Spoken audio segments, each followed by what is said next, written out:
लेकिन चलिए अब फोकस करते हैं टेलीकॉम कंपनियों पर। और मॉर्गन स्टैनली की रिपोर्ट आई है टैरिफ को लेकर। मॉर्गन स्टैनली का क्या अनुमान है, एक बार ये समझ लेते हैं। प्रियंका है हमारे साथ बताने के लिए पूरी डिटेल्स। प्रियंका बताइए।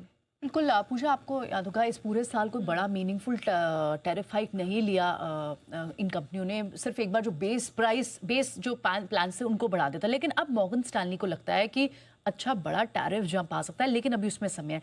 पहले तो प्रीपेड प्लान्स जो है उनमें टैरिफ जंप आ सकता है। लगभग 16 से 20% तक महंगे हो सकते हैं प्रीपेड प्लान्स। और 2026 की शुरुआत में ही ये टैरिफ में बढ़ोतरी देखने को मिल सकती है। पिछली बार इन्हीं प्लान्स पर, मतलब प्रीपेड प्लान्स में जो टैरिफ में बढ़ोतरी हुई थी वो काफी समय पहले जुलाई 2024 में हुई। तो एक अच्छे बड़े समय के बाद ये टैरिफ जंप देखने को मिलेगा। लेकिन कंपनियां काफी हद तक इनडायरेक्टली टैरिफ बढ़ा चुकी हैं। जैसे अपने बेस प्लान्स को ही उन्होंने महंगा कर दिया था। अब सिर्फ पैक्स बढ़ोतरी नहीं, बल्कि पैक्स के साथ कुछ और दूसरे पर्क्स एंड एडवांटेजेस भी, जैसे ओटीटी के बेनिफिट्स हो, ज्यादा डेटा लिमिट्स वाले प्लान्स हो, इन सबको भी और महंगा करने के रीजंस कंपनियां लेकर आएंगी। टैरिफ बढ़ोतरी के चलते ही FY27 में मॉर्गन स्टैनली को लगता है कि टेलीकॉम कंपनियों के आरपू में अच्छी बढ़त देखने को मिल सकती है। भारतीय एयरटेल का इनफैक्ट आरपू अगर आप अब भी देखें, जो 256 से बढ़कर 300 तक जाने का अनुमान बता रही है मॉर्गन स्टैनली। और इनफैक्ट अगले 5 साल में भारतीय का आरपू तो 400 तक का लेवल भी क्रॉस कर सकता है। ये बात उन्होंने अपनी इस रिपोर्ट में कही है।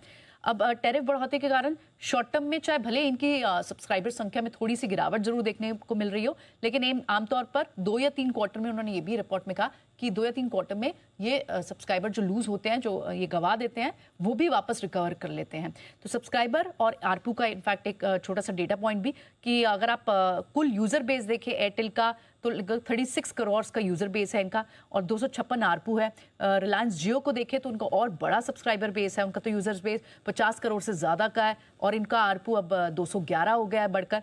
वोडाफोन आइडिया का तो 19 करोड़ के आसपास का, 19 करोड़ से ज्यादा का यूजर बेस है और इनका आरपू तो काफी पीछे है, 167 का है। लेकिन टैरिफ प्लान, प्रीपेड प्लान में बढ़ोतरी जल्द ही आ सकती है, शुरुआत 2026 के ही।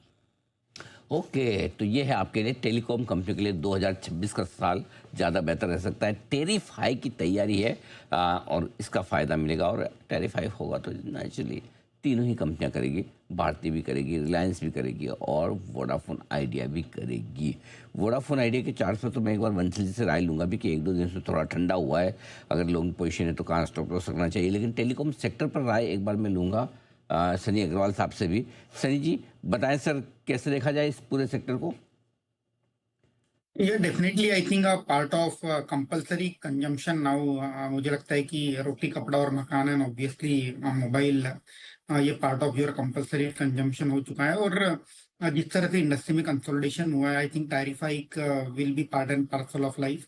ग्रेजुअली एवरी ईयर 8 to 10% का टैरिफ हाइक डायरेक्टली इनडायरेक्टली, इधर आप बेस लेवल पैकेज जो है उसे डिसकंटिन्यू करोगे तो इनडायरेक्टली कंपनी के लिए आरपू बढ़ते हुए दिखता है।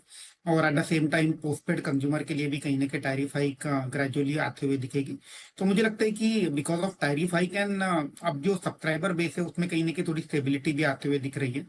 And at the same time migration from feature phone to smartphone which will lead to increase in data consumption. तो ये 2-3 ट्रिगर है जिसके चलते लगता है कि टेलीकॉम सेक्टर आने वाले 3 से 4 सालों तक एक अच्छी डिसेंट अर्निंग ग्रोथ रिपोर्ट कर सकता है।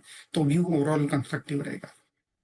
ओके, ये है भारतीय एयरटेल पर आए आपके लिए। लेकिन आइए बंसल जी, वोडाफोन आइडिया 11 रुपये के ऊपर ब्रेकआउट तो दिया, ब्रेकआउट देने के बाद 12 तक पहुंचा भी, अब ठंडा हो रहा है, थोड़ा वापस उसी लेवल के आसपास आया है।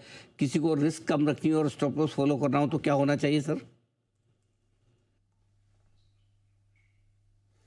अनिल जी, किसी को अगर रिस्क कम करके स्टॉप लॉस फॉलो करना है तो 10 रुपये 95 पैसे, 10 रुपीज़ 95 पैसा का स्टॉप लॉस लगा लें।